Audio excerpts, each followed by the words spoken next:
Welcome to our new teaching today on meditation. The name of this program is so incredible. It's Creating the Day. Did you know that you and I can do that? We can create the day that we desire. We can only do that, though, by meditating first thing in the morning.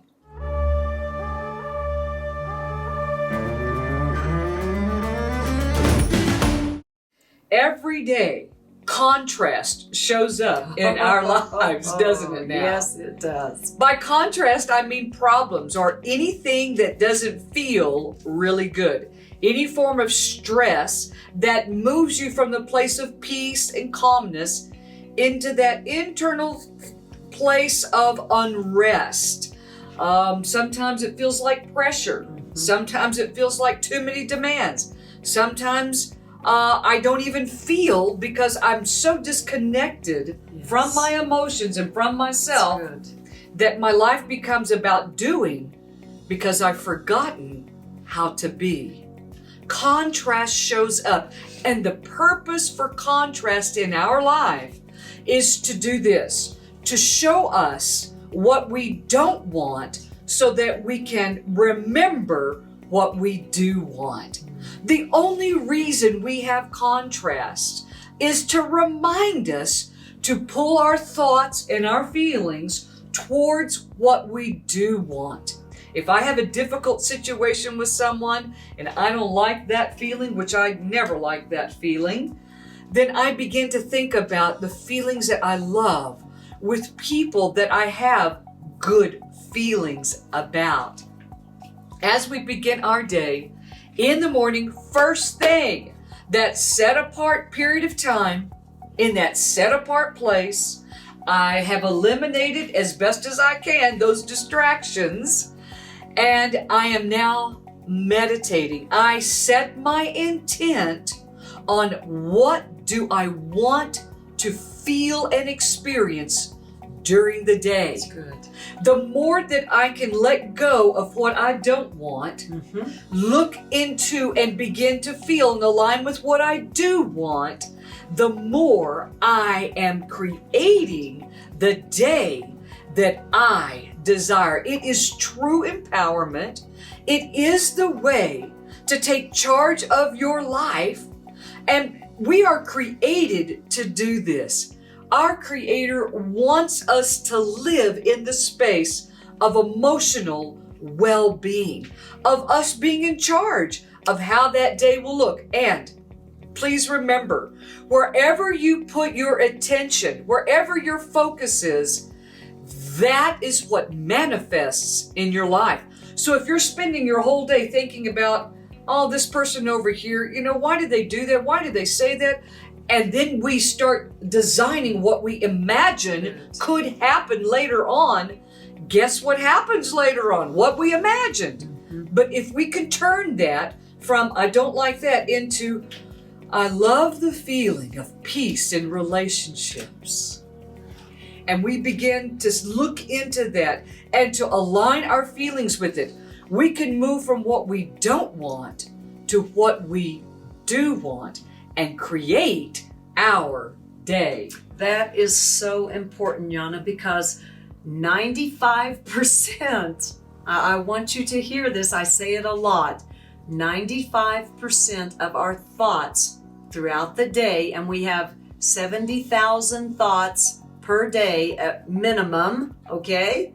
95% of those are subconscious. In other words, it's where our energy is going, and we have that ticker tape that runs over and over and over in our mind, and before we know it, our days become very routine because, again, like you said, where we put our attention is where our energy goes, and we create those situations from our subconscious.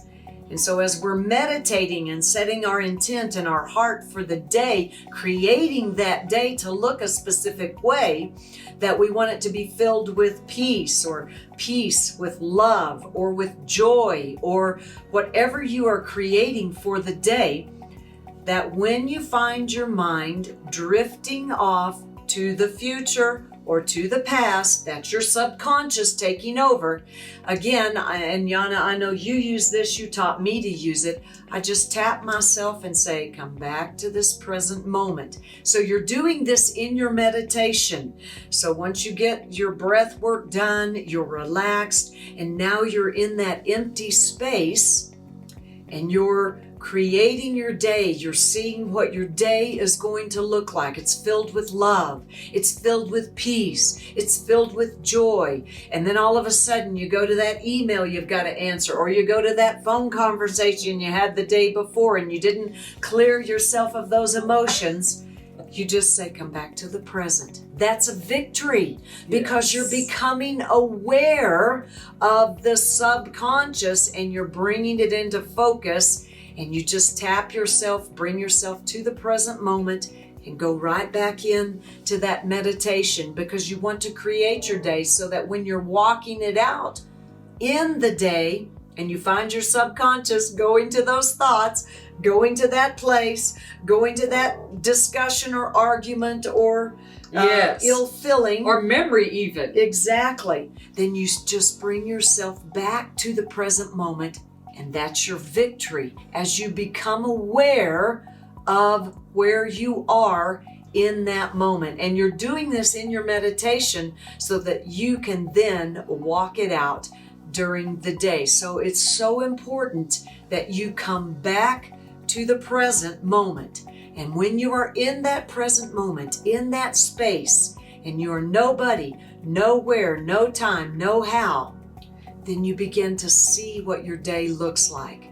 You see your day filled with love. You see your day filled with truth. You see that day filled with peace. Now, it's important once you begin to release that thought in the present moment that you bring the emotion of that thought into that present moment. So here you are in your present moment, and you're seeing your day filled with joy.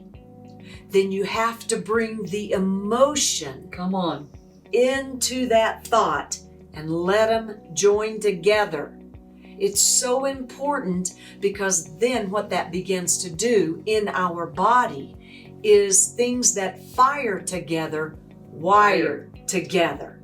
And so you're bringing the thought, you're bringing the emotion, and you're mixing or wiring those two together so that during the day, as you're walking it out and you start going to that place, that memory, that past, the future, you just tap yourself and say, that's not this day. We're not repeating yesterday. Today is today and for today. It's really good, Dar. I think one of the most important ways in creating our day is to give thanks for what we desire before it manifests. This is what I call the big secret of creating the day. Give thanks. Give gratitude. Feel it. Don't just say, oh, I thank you that I'm happy today. No, that's not it. But allow your heart, remember, as you breathe in through your nose, you hold it in your heart so that your heart awakens and comes back to life. Hold that in your heart and let the feeling of gratitude build inside of you so that you're already giving thanks for what you desire before it happens. When you do this, it's 100% guarantee that what you desire will manifest. Now, don't get into the how, when, where, or why. Don't get into the specifics of it. Leave that to the universe. Leave that to our Creator to design that for you. All you have to do is see it, feel what it feels like to be in that, to be living that desire before it manifests. Give thanks for it, and then sit back and enjoy your created day. No longer are you the victim of what everyone else says you have to do, when, where, and why, and how. but you are now in the driver's seat. You are now in the good seat of your life, able to create the life that you desire. This is called living the abundant life, and that's what we want for you. See it, feel it, give thanks for it before it manifests, so that you and I can become it. Well, I hope that you've enjoyed these teachings, and if you have, make sure you give us a thumbs up and you hit the subscribe. For now, we're going to send our good thoughts and blessings to you and watch you create your day. Maybe you want to send in a little message about that and how that's going for you. We'd love to hear from you. For now, we say shalom and shalom, and we are the Hebrew Sisters.